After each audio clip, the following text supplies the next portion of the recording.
Hello guys, welcome back. Today we're going to be talking about a story that's really been bubbling over the past couple of months surrounding the ever interesting and still developing Ryan O'Reilly trade. Now, when that trade happened, and of course the year after, we all thought that St. Louis was the 110% clear-cut winner, with of course St. Louis and Ryan O'Reilly winning the Stanley Cup a year after the trade happened. But since that time, it's seeming like Buffalo's actually gotten a much more even trade, and it might not actually be the huge steal that we all thought it was. But when it comes to the Ryan O'Reilly trade, how is it looking since 2018? What has happened since then for the Buffalo Sabres, and how has this trade even come close since then? Watch till the end for all the details and all the trade shenanigans, and make sure you hit that subscribe button if you are new. If you like hockey content, this channel is the place to be. Now, going back to the Ryan O'Reilly trade details and the trade itself, for the St. Louis Blues, it's always going to be a win, even if they gave up more than they did. Looking back on it, still, they won the Stanley Cup a year after making this deal, and Ryan O'Reilly was a humongous part of that Stanley Cup win.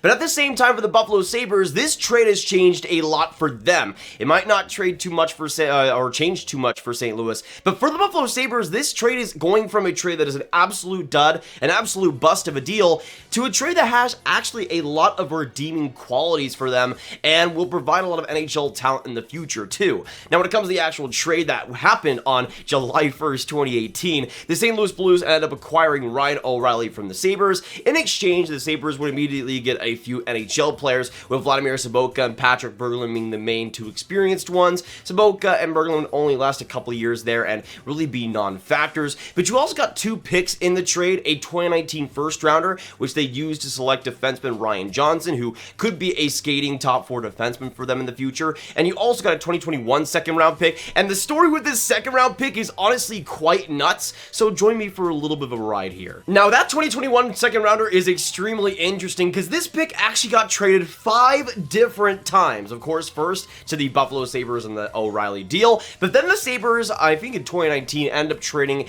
the second rounder and a 5th rounder for Colin Miller, who is still on their defense to this day. Then the Golden Knights traded that second to the LA Kings in the Alec Martinez deal, and then the LA Kings traded that pick to the Ottawa Senators to move down a few spots and get some extra quantity in the draft. And then the Ottawa Senators would eventually finally use that pick in the second round of 2021 to select defenseman Ben Rogers. So it went through so many different paths, but for the Buffalo Sabres, essentially to get that second round, or to give up that second round pick, they got Colin Miller, who's on their top 4 and has been a consistent defenseman for them. So basically, the trade goes as follows. The Sabres got Sobotka, they got Berglund, they got Tage Thompson, they got Ryan Johnson and Colin Miller. So even though Sobotka and Berglund aren't too much, the other 3 assets are very interesting, with Colin Miller being a consistent D-man for them, Ryan Johnson, who will also follow in line, and Tage Thompson, who let's break down right now, because this is the player that changes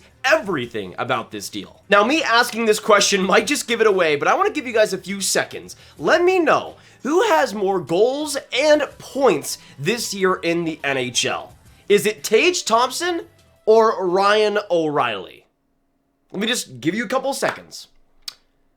Yeah.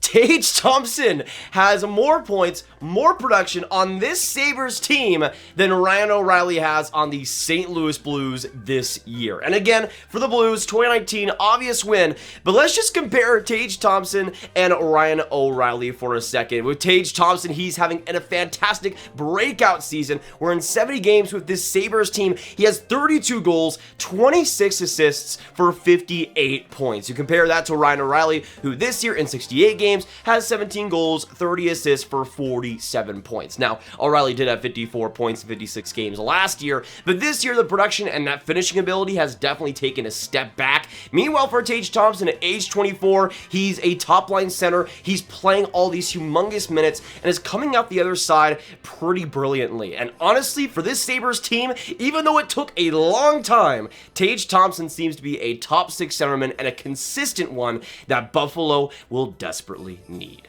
Now let's talk about Tage Thompson for a second, because in this Ryan O'Reilly trade, again, he is the most interesting piece. And he was a 26th overall pick by the Blues in 2016, and a couple of years later he was traded. But in his first NHL season full-time, he only got 3 goals, 6 assists, 9 points in 41 games. Doing pretty well in the AHL as a 20-year-old, 18 points in 30 games. But for the Sabres, it didn't feel like that was the main piece going back. The main piece was probably that 2019 first-round pick. But for Tage Thompson, he was developing slowly, and in his first full season with the Sabres in 2019, he got 12 points in 65 games. Even though the points aren't horrible, he was getting caved in terms of possession and overall expected goals, and was a player that really did not look ready at age 21 to be in the NHL level. And the next year would be a pretty bad one for him. He'd only play 16 games, and most of them, or 17 games, and most of them would be in the AHL, where he got 12 points in 16 games. And at this point, this was a 22-year-old player who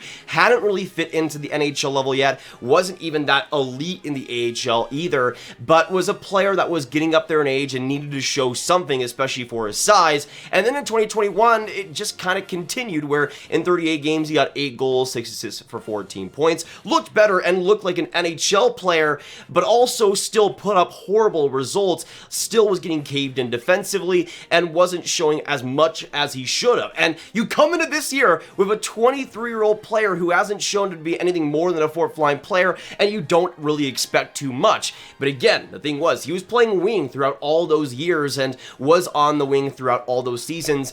But the big change that happened was he became a center, and they went back to the center position. And this season, in 70 games, he's got 58 points. He's playing top line minutes. He's been fantastic, has been great on the power play. He's doing so much, and it's just that small positional change that really changed everything for him. But I do think it's pretty interesting, because if you have a younger player who can play both wing and center, I think you and also NHL teams would most likely have him on the wing to start out, to not throw him into the wolves. But in Tage Thompson's case, as a 6'7" absolute beast of a man, this guy needed to be in the center position to truly thrive, and it does make sense. Just that small positional change is all Tage Thompson needed to regain his confidence, regain his consistency, and become the offensive player the Sabres needed him to be. Now, obviously, the finishing has been great, and he probably won't have as good of a shooting percentage going into the next few seasons, but at the same time, this is a guy that's turned into a fantastic offensive centerman, and a guy that can use his physicality well, be a consistent guy with a fantastic shot. And